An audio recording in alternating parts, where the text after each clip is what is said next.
and as we know, Amazon and the other construction partners have increased the reward for information to $100,000. Again, this is intolerable. It's not acceptable. It's improper behavior. It is a hate crime. That the noose is a hate symbol. It represents, the lynchings of blacks, Americans in the history of our country, and it's not acceptable. So it's being taken very seriously. The FBI and Connecticut State Police Major Crimes have been working with us continuously since the beginning of this, and we are tracking down leads and we are moving forward. This rope, in addition to the others, are at the this one will be at the state lab, but the other ones are at the state lab being processed for DNA evidence. We'll be comparing that against national databases to attempt to locate additional suspects. Again, Windsor prides itself on being an inclusive community. If you look around and you go to any of our community events, it's really a melting pot of America. We accept everyone, welcome everyone. This does not represent Windsor or what we stand for, and we're going to leave no stone unturned to determine who's creating this and finding out why. And with that, I'll open the floor for any questions that you may have. Is it your belief that this noose has been there for 2 weeks? I know you had said that this area hadn't been accessed. So the area has been accessed, but this equipment was left by electrical contractors, and they had not used this equipment for over 2 weeks. And as it was described to us, the rope was entangled in yellow electrical cords. So it wasn't until they determined that, hey, we're going to need this moving forward, and began to untangle this cord that it was found. So it was not found hanging anywhere in the building. It wasn't on public display, but it was found, and it was a noose that was tied on the end of the rope. So how do you classify it as a noose if it's like rather than just being coiled up? So as they were untangling the electrical cord, they actually separated the rope, the red piece of rope, from the cord. The rope itself was only about 5 to 6 feet long, and it was a noose that was tied on the end of the rope. Do you believe that all of these are connected, as in the same individual is doing this, or could it be a multiple number of individuals? So we've talked to hundreds of people on the site. Based on what we're gathering, we can't determine if it's a single individual, if it's a group of individuals, or what the reasoning or rationale for is. We've spoken to numerous people. No one is, throughout our conversations on a daily basis, has come up and said they felt threatened or targeted about this, which makes it even more difficult because we don't really have a target group or an individual that says, hey, this was targeted at me. We don't have that. So, we do know that obviously, historically, nooses are meant to target African Americans and black people. So our goal is to obviously keep that in mind, but keep a broad enough scope to make sure we don't put the blame on any one individual that's not rightfully there. How do these interviews go when you talk to people? Are they open and forthcoming? Do they talk about problems on the site, or are they fear for their job? Are they kind of clam up? So, one of the things, and as anything, it's building trust with the community. So our officers there have been there since the beginning of the month. So I think April 30th was when we started. And those officers are walking on a daily basis talking to the construction workers. And as anything, they're building rapport, building friendships with these workers. And the more and more we do that, the more comfortable they are. And these workers are coming forward and sharing information if they have it. Do you believe it is a worker or workers that's doing this, or someone from the outside sneaking onto the property that may not have access normally? So the facility is shut down once the workers are leaving the building, and it is gated. The gates are closed. It's not impossible for someone to go in there, but it'd probably be highly unlikely that they would get in and not be seen, especially over the past week and a half. There are cameras, so anyone going into the building is being videotaped going into the facility.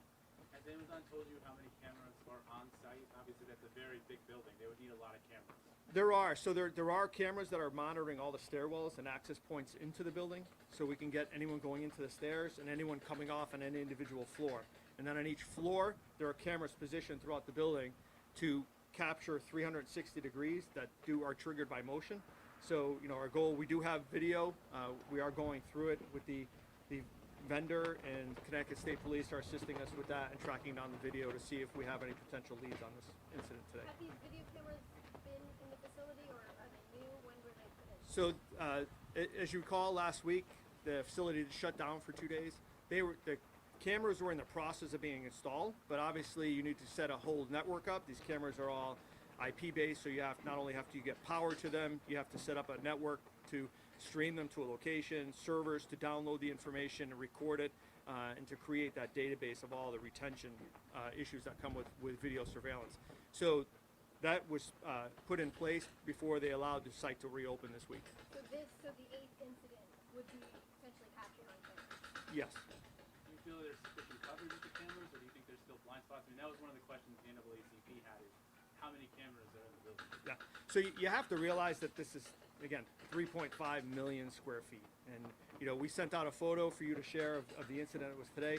And you can see in the background just the vast expanse of how far down these go. In order to put cameras throughout this whole building, and then, you know, in a matter of 2 days later, construction workers are working, need to go in that area. Really, it would almost be an impossible task to cover the entire building with cameras. So again, we're capturing who's going on and off of each floor, and and along with general area cameras that capture the cameras are the target here, and how to prevent this. Have you heard any communication with Amazon if they are planning to reopen tomorrow? So I believe Amazon will be opening tomorrow. Again, we did have a conversation. Amazon was very quick to respond with us when we requested to evacuate the building when this noose was found today. They were right on board. They did that. We actually detained all workers on site until we can get a grasp of what we were dealing with. So all the workers were kept on site even though they weren't in the building, and they did hold a site meeting with all the workers. Amazon did address them, and I addressed those workers also, just to speak about the importance of coming forward with this information. Is there concern from the police department that, you know, we're saying 8 nukes now in about a month's time, that this could ratchet up further? So there's always the potential of other nooses, and as with anything else, you know, it's you know, are you creating copycats? And now people seeing the attention that this is bringing, that are other people going to say and bring this forward? Again, it's a hate symbol. It's not proper. It shouldn't be done at all. You know, we can't control every single person that's on that site. We know that crime occurs, and for whatever reason. So our goal is through education, through, you know, with Amazon, speaking with their vendors and identifying persons and groups and having those continuous conversations that this is just not acceptable. And, you know, Amazon will be taking further steps as we move forward with this. But any concerns that this could ratchet up to a more violent display? So again, anything's possible. You know, to say whether that would happen or not, you know, is very difficult to say. Again, right now we have no workers that have come forward to say they feel threatened by this individual, by the nooses that have been displayed. So, you know, again, identifying a specific group that's being targeted would help a lot. And then also, we believe that, you know, the workers there, and that was part of my conversations today with them, is that one of them either knows who did this or someone that's in their midst did this. Really, it's you know, in all likelihood a worker, you know, that's dealing with this. So, you know, come forward. That it's not appropriate, and you know, everyone's there to put food on the table, and that's what the workers are there. That's what everyone does, right? Right, we're all here, right? Is that to provide for our families, provide a future, and really to provide for our community. And so that was my selling point to them, is that they're disrupting that. They're disrupting, you know, the possibilities of what America could be.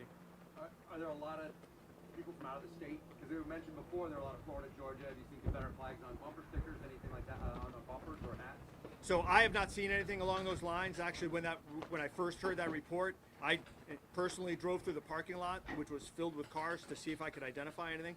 I did see license plates from Louisiana, Texas, Florida, South Carolina, North Carolina, Virginia, you know, New Mexico, all throughout the whole country. Our officers have spoken to individuals from Bolivia, from all over the world that have come and are working at this site. And those individuals not shared with us any concerns about what's going on. And for them, it's, you know, they're here, it's a job, they want to work, and you know, they do not like these disruptions. You know, it's tough on them also. Today they were sent home, and many workers are not getting paid because of that. Do you have leads? So we do have leads that we are following up on. We do have investigative leads. Again, you know, the FBI has been working hand in hand with us all along with the Connecticut State Police. And again, we have interviews scheduled moving out, and many workers that come forward. We do have leads that we are working. You said electrical contractors had last dealt with those wires maybe about 2 weeks back. Are you interviewing and reaching out to the electrical contractors? Absolutely. So we've not only spoken to them, we've spoken to iron workers, we've spoken to sheetrock workers. Basically every trade that's there, we've spoken to. We're not ruling anyone out. And again, this is a pretty wide net that we're casting here to speak to individuals that may have information.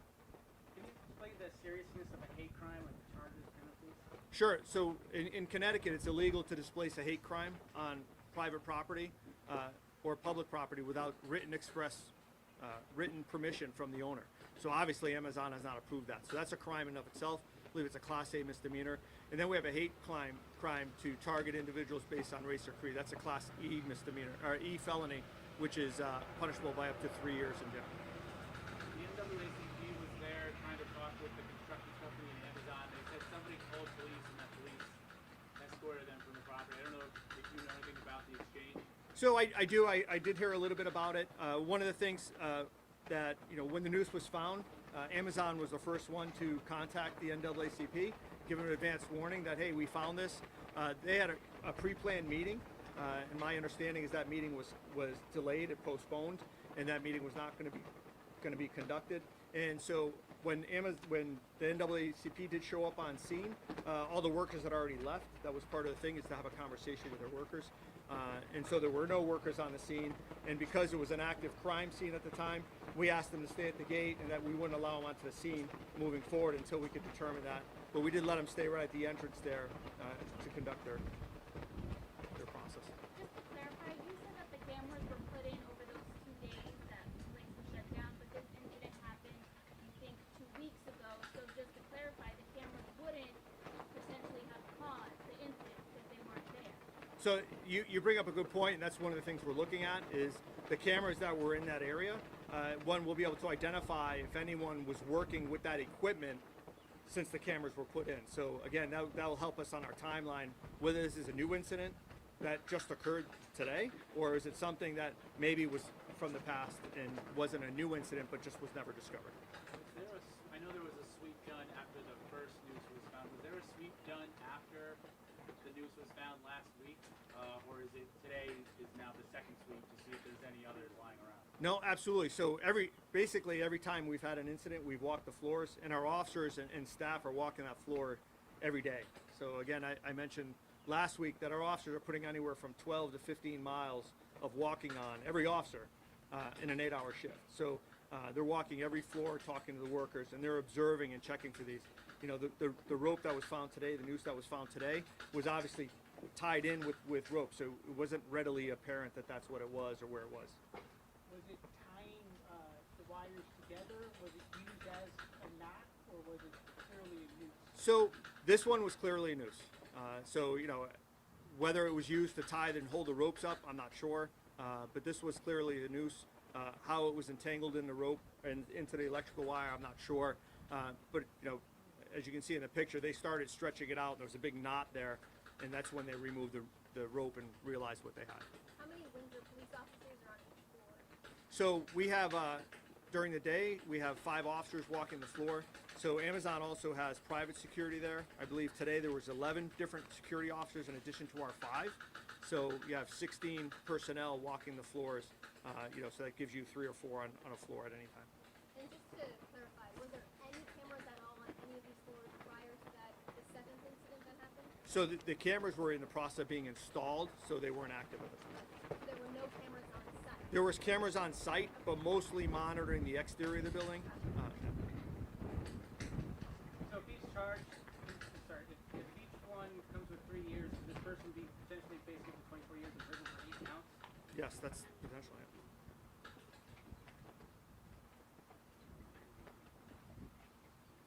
Any other questions at all? Great. Well, thank you very much. Again, this is very troubling. It's very disheartening, and really we need to come together as society, as people. And Windsor, I've loved it here in my 6 years here in Windsor. We're such an inclusive community. This in no way represents our community or what we stand for. And as you look through our town's events and our town's history, we pride ourselves on our diversity and our inclusiveness. And this in no way represents that. So, thank you, everyone.